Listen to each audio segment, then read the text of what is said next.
Donc aujourd'hui, on va se plonger sur la réponse à un des pièges qui était évoqué par Colette dans le webinaire il y a quelques semaines.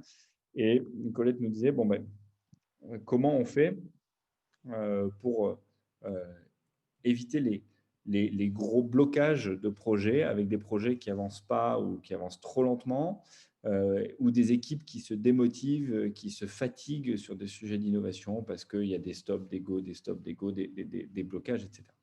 Et du coup, en général, ça amène à la mort du projet, à l'arrêt du projet. Bon, donc vous en doutez, on ne va pas faire comme d'habitude, mais en fait, on va revenir aux racines. Et les racines que nous mentionnait Colette, c'était de dire, ben, finalement, souvent ça coince parce qu'on a une confrontation entre les projets classiques et les projets innovation qui sont parfois pilotés de la même manière, dans la même organisation, en passant dans les mêmes processus. On le disait en introduction dans la discussion, quand on vient de la R&D, on est habitué à un certain nombre de processus de montée en maturité qui sont bien appropriés pour des sujets relativement matures où il y a assez peu d'incertitudes hors incertitudes techniques et technologiques. Et du coup, quand on y fait passer dedans, quand on fait passer dans ces processus-là des projets qui ne sont pas du tout de la même nature, ben, en général, ça coince, ça bloque. Donc, qu'est-ce qui se passe quand on se retrouve dans ce cas-là? Ben, en général, les projets classiques prennent plus de place, les projets d'innovation ont moins d'espace parce que mais ils sont plus durs à décider, ils sont plus durs à driver, on n'a pas forcément les outils, les méthodes, les façons de faire. Et donc, du coup, on se retrouve à avoir un arrêt, ce que Colette appelait le piège de la concurrence déloyale. On fait passer des projets de nature différente, certains qui sont faits pour passer dans les processus dans lesquels ils passent, certains qui ne sont pas faits pour. Et donc, quand ils ne sont pas faits pour, ben, ils attrapent moins d'énergie, moins de ressources, moins de soutien, moins de support. Et puis même en tant qu'équipier, ben, on a le choix entre faire avancer le truc qui roule comme sur des roulettes ou prendre le truc où on a l'impression de gravir l'Everest par la face nord tous les matins. À force, si on n'est pas soutenu, on a tendance à prendre la voie la plus naturelle. Donc, en général, nous on dit que un des problèmes, c'est un problème de processus et d'organisation. On a vu hier une manière de résoudre ce truc-là, de prendre le projet et de le porter dans une organisation un peu atypique que nous on appelle la virtual startup, qui permet de résoudre à la fois les problèmes décisionnels et les problèmes opérationnels. Mais quand on se pose la question de comment je fais pour pérenniser des capacités d'innovation dans mon entreprise? On va glisser sur des questions un peu plus organisationnelles. Ah, Thierry, plus de son. Plus de son chez tout le monde ou plus de son que chez vous? Est-ce que vous m'entendez les autres?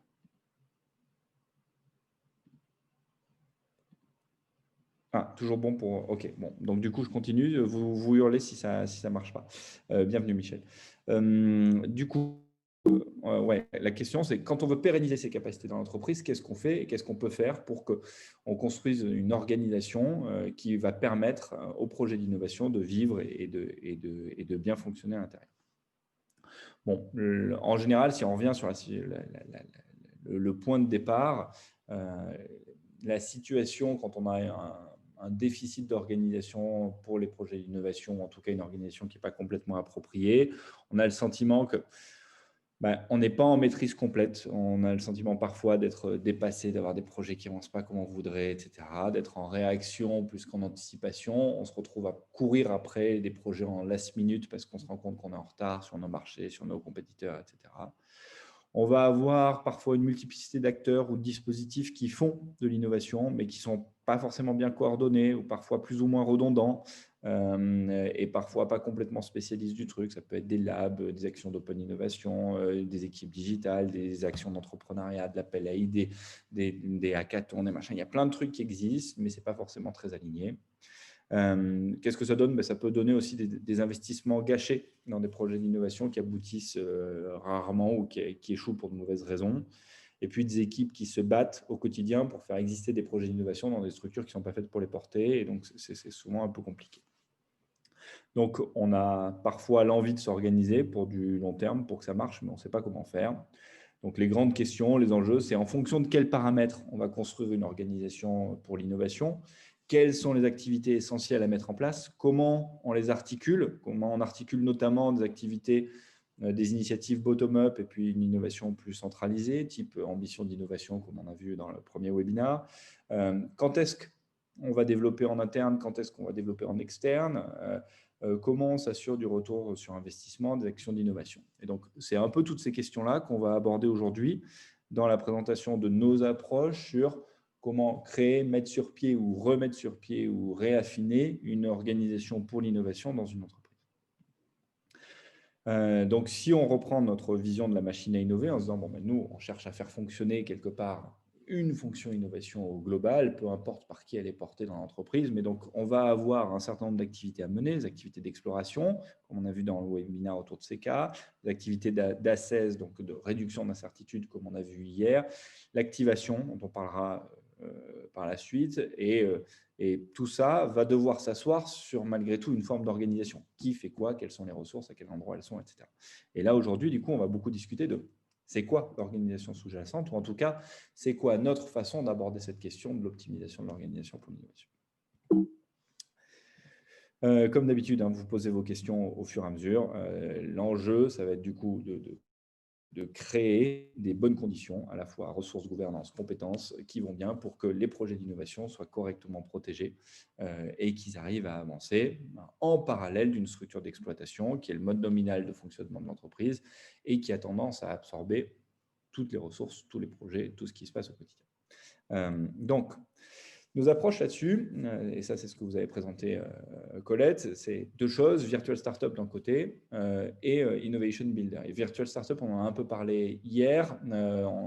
Pour moi, c'est une organisation assez temporaire qui permet de faire avancer des projets, même si l'organisation globale de l'innovation n'est pas complètement sécurisante pour ces projets au vu de leur niveau d'incertitude. Là, on va se focaliser plutôt sur la partie Innovation Builder, c'est comment on va construire une organisation de l'innovation chez vous. Et donc là, on va vous présenter le mode opératoire que nous, on a tendance à prendre, qui est issu de plusieurs années de plantage et d'itération, où on a compris ce qui marche, ce qui fait en sorte que les gens accrochent, ce qui fait en sorte que les gens ont les bonnes prises de conscience dans le bon ordre. Donc la manière dont on le déroule, c'est la grande flèche qui est à gauche. La grande flèche qui est à gauche, c'est la série de prises de conscience qu'il faut qu'on arrive à amener à un CODIR et à des équipes innovation pour qu'on arrive à mettre en place une direction innovation qui a du sens pour leurs ambitions, leur entreprise, leur contexte à eux. Et donc, du coup, c'est vraiment une démarche de co-construction d'une cellule innovation ou d'une organisation de l'innovation et co-construction qui prend en compte un certain nombre de paramètres. Donc, on va avoir certaines parties de cette flèche aujourd'hui, certaines parties où je vais vous donner beaucoup de morceaux pour que vous ayez ces prises de conscience-là, et puis d'autres parties où je vais passer rapidement juste pour vous expliquer les principes, et puis comme d'habitude, vous posez des questions au fur et à mesure sur ce qui vous importe. Donc, le déroulé concret d'une démarche comme celle-là quand on arrive chez vous. On disait 60 jours pour recréer ou créer les bonnes conditions pour les projets d'innovation. Ça donne à peu près une idée du timing, 60 jours pour traverser la flèche complète. Mais on commence par partager quelques notions autour de l'innovation. Parce qu'on se rend compte que si on ne partage pas ces fondamentaux, en fait, les gens ne nous suivent pas dans la démarche de pourquoi on a besoin d'une fonction innovation établie dans l'entreprise. Et le pourquoi n'est pas évident parce qu'on a toujours innové. Si on prend les industries ou même l'histoire de l'humanité, l'homme a innové. On n'a pas attendu ni CK, ni Steam, ni même vous pour qu'on arrive à faire de l'innovation dans les entreprises. Donc, du coup, qu'est-ce qui se passe et qu'est-ce qu'il y a de différent aujourd'hui? En fait, ce qui est différent, c'est la vitesse de déstabilisation ou la longueur des cycles de déstabilisation des objets, des services, des produits sur un marché donné. Et vu que les cycles se sont extrêmement raccourcis, en fait, les entreprises, elles ne peuvent plus se baser sur leur structure d'exploitation pour être pérennes. Pour être pérennes, elles ont besoin de s'imposer à elles-mêmes un rythme de réinvention extrêmement rapide. Et donc, ça veut dire qu'on va devoir apprendre au sein d'une entreprise à développer des produits et services radicalement nouveaux de façon répétée. Et ça, du coup, ça fait de l'innovation un métier et une fonction cœur de l'entreprise.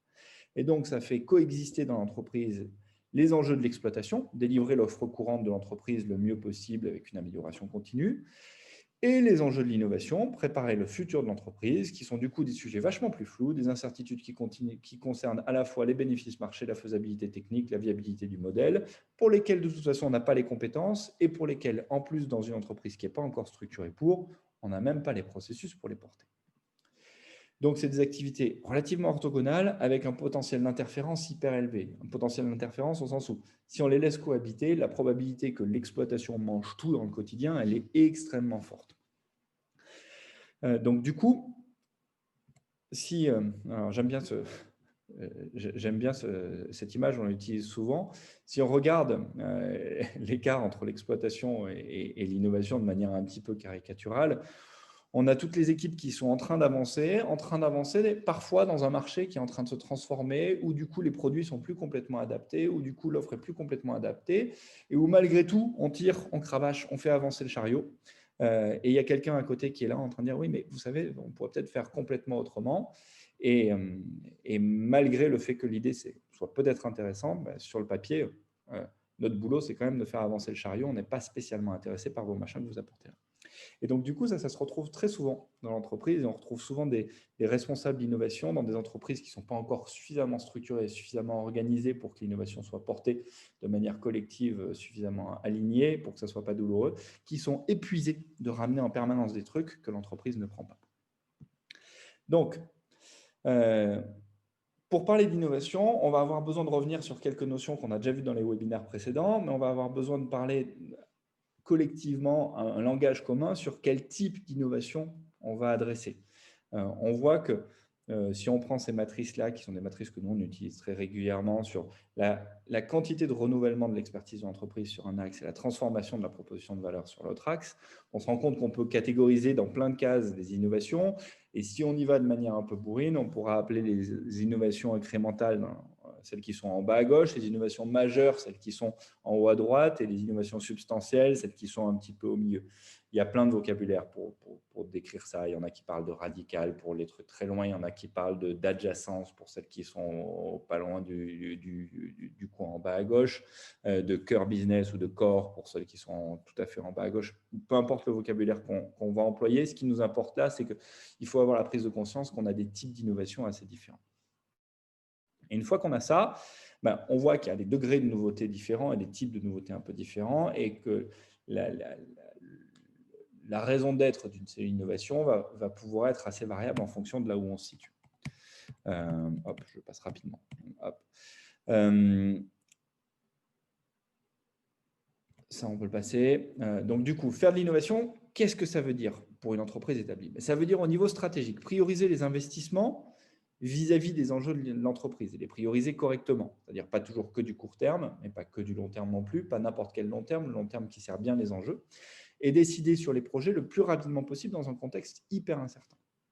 Et au niveau des équipes, ça veut dire explorer l'inconnu le plus exhaustivement possible pour répondre aux enjeux et réduire les incertitudes le plus vite possible à moindre effort, à moindre coût, afin de les rendre suffisamment prenables par l'entreprise, donc décidables et développables. Donc, voilà, ça, c'est des choses qu'on avait déjà partagées. Donc, en général, on commence par partager ces éléments-là avec les gens de l'entreprise pour pouvoir rentrer sur la suite. La suite, c'est quoi? C'est faire un petit benchmark de ce qui existe dans les cellules d'innovation et dans les organisations pour l'innovation. Parce que tout le monde a un imaginaire de qu'est-ce que c'est qu'une fonction innovation, comment elle doit être incarnée, et c'est important de partager ces imaginaires et de pouvoir les discuter. Donc, on va prendre des exemples alors de labs ou de cellules ou d'organisations ou de fonctions de l'innovation. Le premier qu'on aime bien prendre, et je vais vous le donner en exemple, et puis ensuite sur les autres, on va passer extrêmement rapidement. Le but, ce n'est pas de vous partager le benchmark, mais c'est de vous donner les sensations que peuvent avoir un codir ou que peuvent avoir des décideurs quand ils se posent la question de ce qu'ils devraient faire sur l'innovation. Et qu'on essaie de les éveiller, de leur faire avoir ces prises de conscience-là. La première organisation qu'on aime bien, je ne sais pas si vous connaissez cet avion, c'est un avion de Lockheed Martin, je ne me souviens plus du modèle, mais ce qui est intéressant de regarder, c'est qu'à l'époque, cet avion, il a été conçu et réalisé par Lockheed Martin en 140 jours. Conçu et réalisé. Je ne sais pas si vous vous rendez compte, d'habitude, un cycle de développement dans l'aéronautique, c'est plusieurs années. Là, ils ont fait conception, réalisation, première production en moins de 145 jours. C'est quand même extrêmement violent.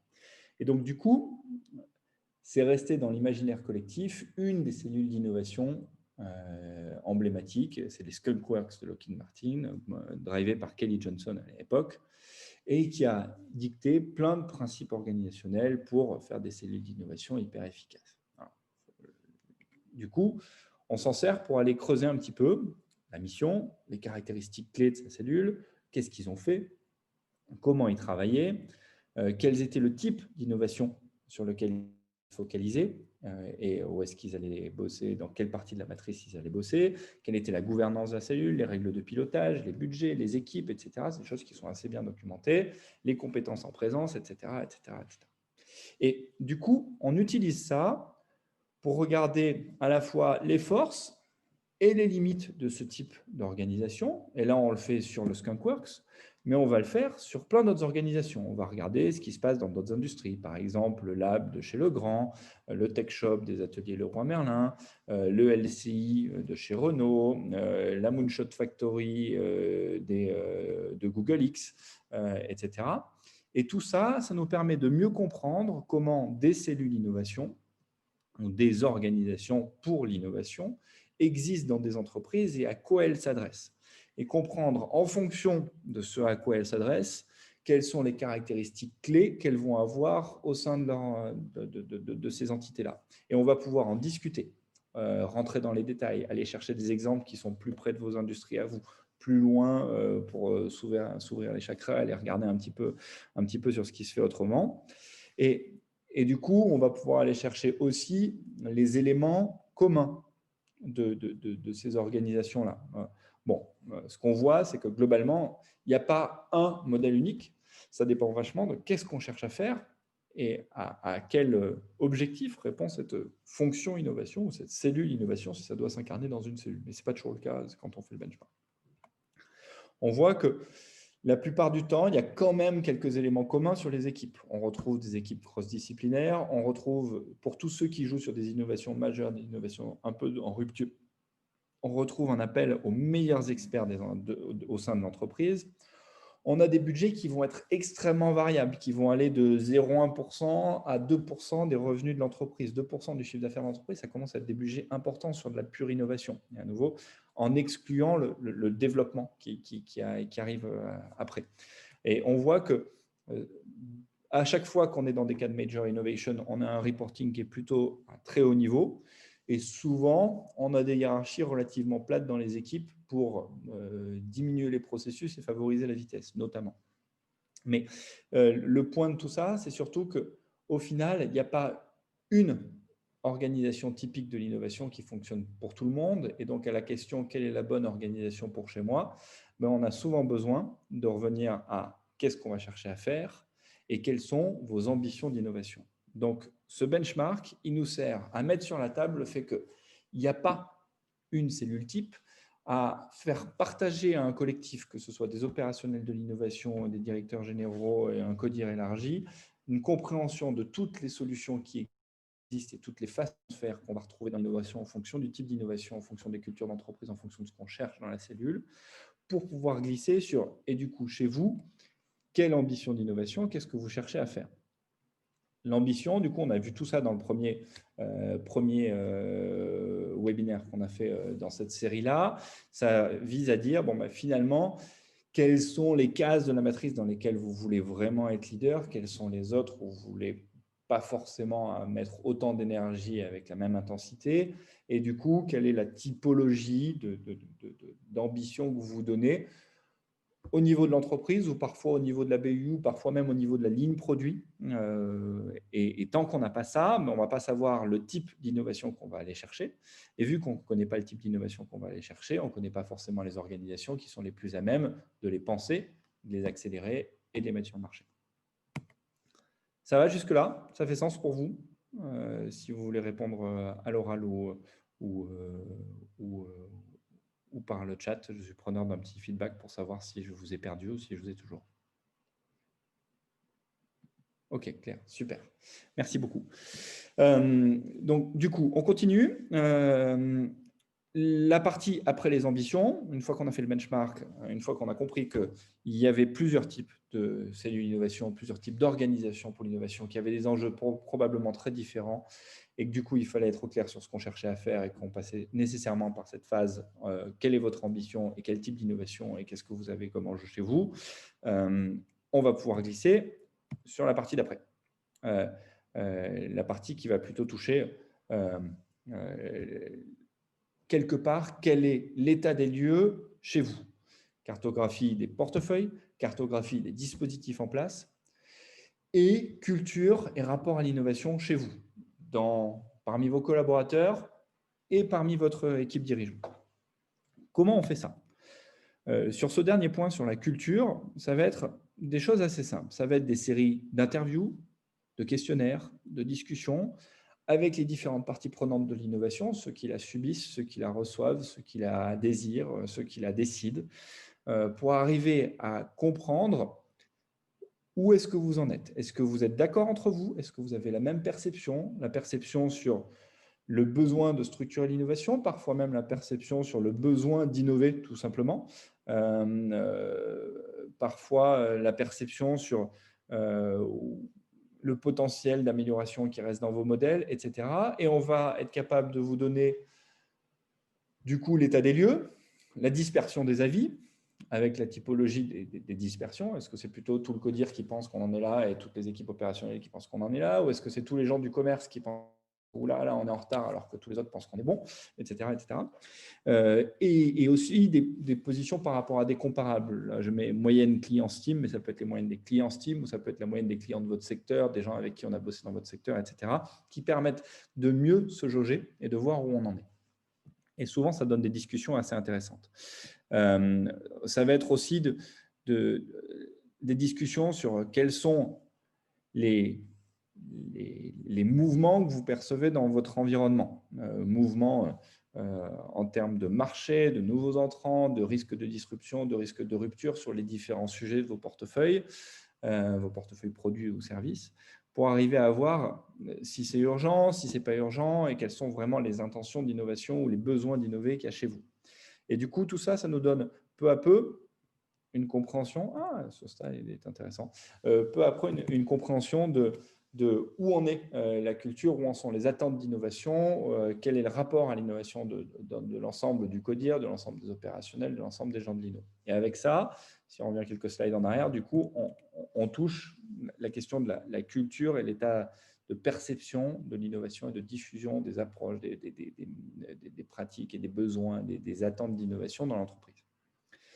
Ça met un truc tout simple sur la table, c'est que s'il n'y a pas une perception commune du besoin d'innover, de toute façon, ça ne sert à rien de construire une quelconque forme d'organisation de l'innovation. Tant que cette perception de l'enjeu n'est pas là, alors c'est hyper dur de rallier les équipes à la construction d'un dispositif et d'une fonction innovation, qu'elles soient incarnées dans un endroit ou réparties plus fortes dans l'entreprise. Et derrière, on va faire les cartographies de portefeuille. Donc, les cartographies de portefeuille, je suis désolé, le slide est tout pourri, mais je vais vous le faire à l'oral. Ça revient à dire, dans le carré du haut, quels sont les projets qu'on a en cours dans la maison, quelles sont les ambitions qu'on a sur l'innovation et quel est l'écart entre le portefeuille cible et le portefeuille actuel. Ça nous permet de savoir du coup si on a suffisamment de projets, si on a des enjeux de génération de plus de projets parce qu'on n'a pas suffisamment par rapport à ce qu'on voudrait, si on a une tendance à aller générer des projets d'un type particulier dans la matrice plutôt que d'autres, est-ce que c'est aligné avec nos ambitions, etc. Et ça va nous donner une coloration sur à quoi doit servir notre cellule innovation de demain. Parce que quelque part, le portefeuille actuel et les projets tels qu'ils avancent à l'heure actuelle, c'est la conséquence des capacité d'innovation actuelle de l'entreprise. Et donc, du coup, regardez le portefeuille, regardez comment ça avance et regardez comment ça répond aux ambitions. Ça nous permet de voir ce que naturellement vos capacités actuelles vous amènent à délivrer. Et de glisser sur la partie d'après, la partie d'en dessous, qui vise à dire, bon, maintenant, on va regarder les capacités que vous avez, enfin, les projets que vous auriez à mener et les capacités actuelles que vous avez pour voir l'écart entre les capacités qu'il vous faudrait et celles que vous avez pour voir si du coup, il vous manque des choses.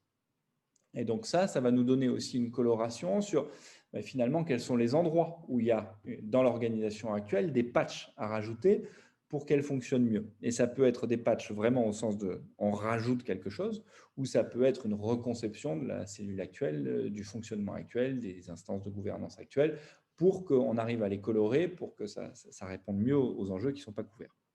Et donc, la manière dont on fait ça, ce capacity gap, c'est on reprend l'ensemble des activités de la machine à innover et on va regarder à l'heure actuelle, avec les équipes opérationnelles et les gens du CODIR, quels sont les points forts, qu'est-ce qui marche bien, mais aussi quelles sont les lacunes et quelles sont les conséquences de ces lacunes. Les endroits où ça ne marche pas, ça génère quoi chez vous? Est-ce que ça génère moins de projets? Est-ce que c'est un peu grave ou pas beaucoup grave?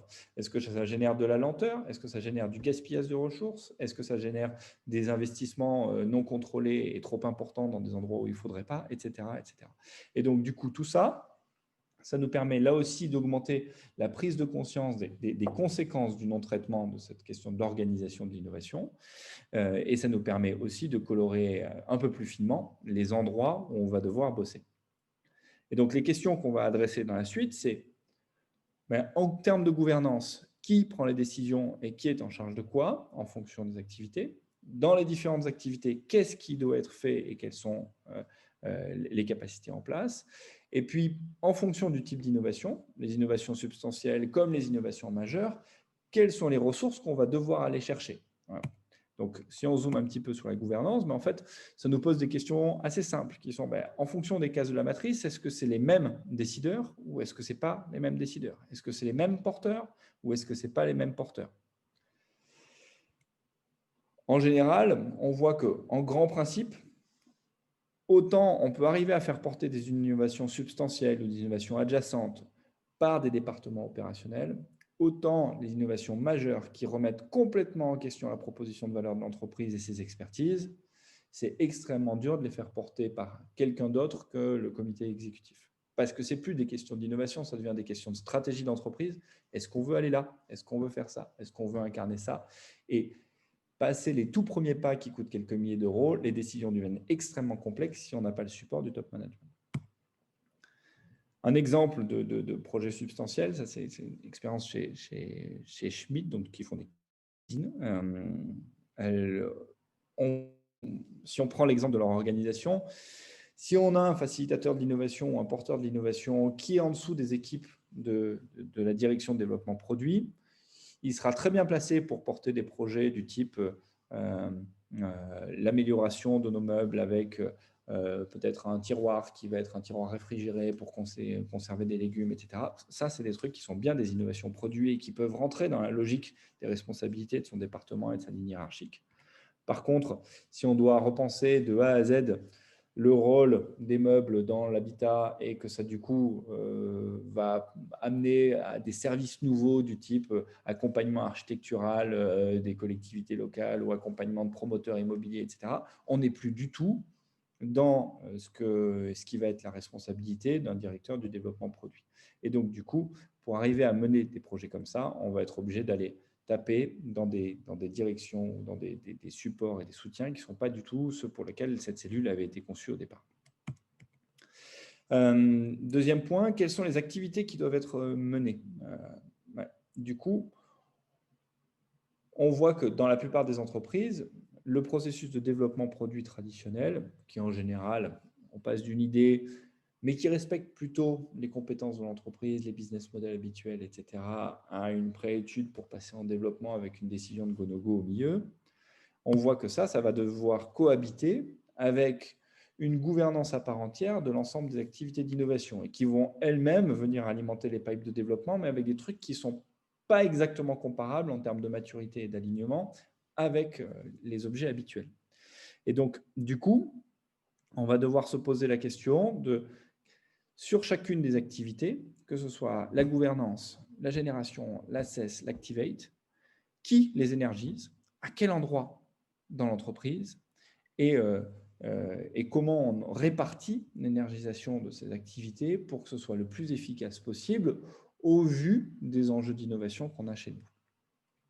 Et du coup, une fois de plus, il n'y a pas une réponse unique et parfaite à la question qui marcherait dans toutes les entreprises, mais on va devoir traiter activité par activité le qui aujourd'hui est déjà en charge de les organiser. Est-ce que ça suffit? Et si ça ne suffit pas, alors comment on fait le complément? Est-ce qu'on le fait sur les équipes en place? Est-ce qu'on le fait ailleurs? Est-ce que c'est centralisé? Est-ce que c'est décentralisé?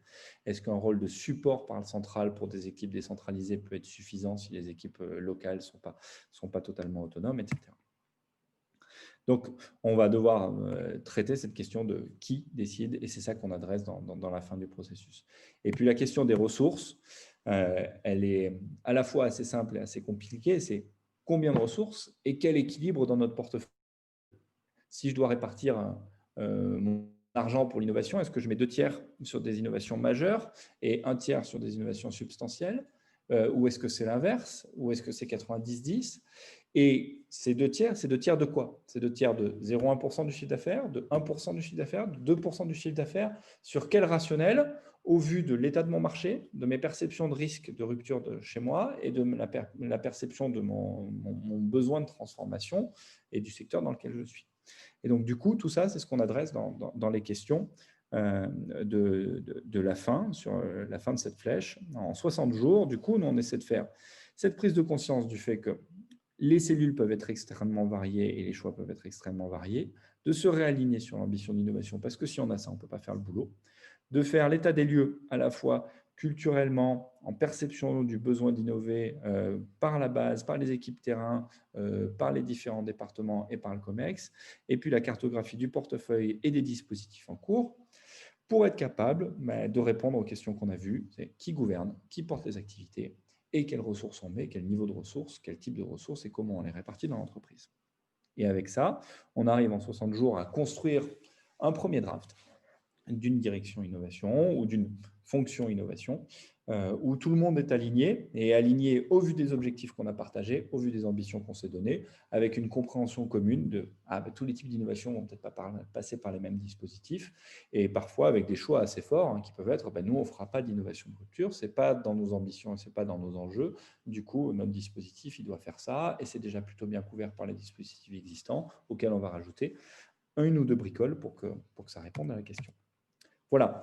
Donc, si on revient sur les offres de Steam, aujourd'hui, là, on a vu la partie du bas, qui est pas concevoir le futur de votre entreprise, pas le design d'une stratégie d'innovation, le design d'opportunités d'innovation, pas l'alignement, en tout cas pas que l'alignement. Il y a une partie de cet alignement qui est dans ce qu'on présente sur l'organisation, parce qu'on ne peut pas faire l'organisation si on n'est pas au clair sur les enjeux stratégiques de l'INO.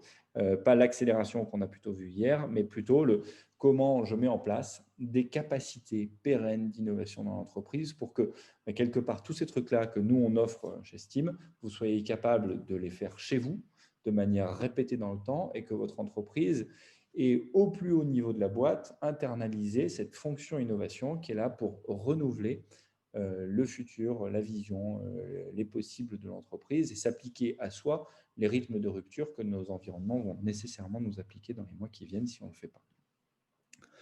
Voilà, j'en ai terminé. Il est 12h37. J'ai, comme d'habitude, quelques minutes de retard, mais je suis ravi de prendre toutes vos questions et de creuser le sujet plus en détail s'il y a des parties sur lesquelles vous voulez qu'on revienne, à l'oral ou par le chat. Vous avez l'habitude maintenant.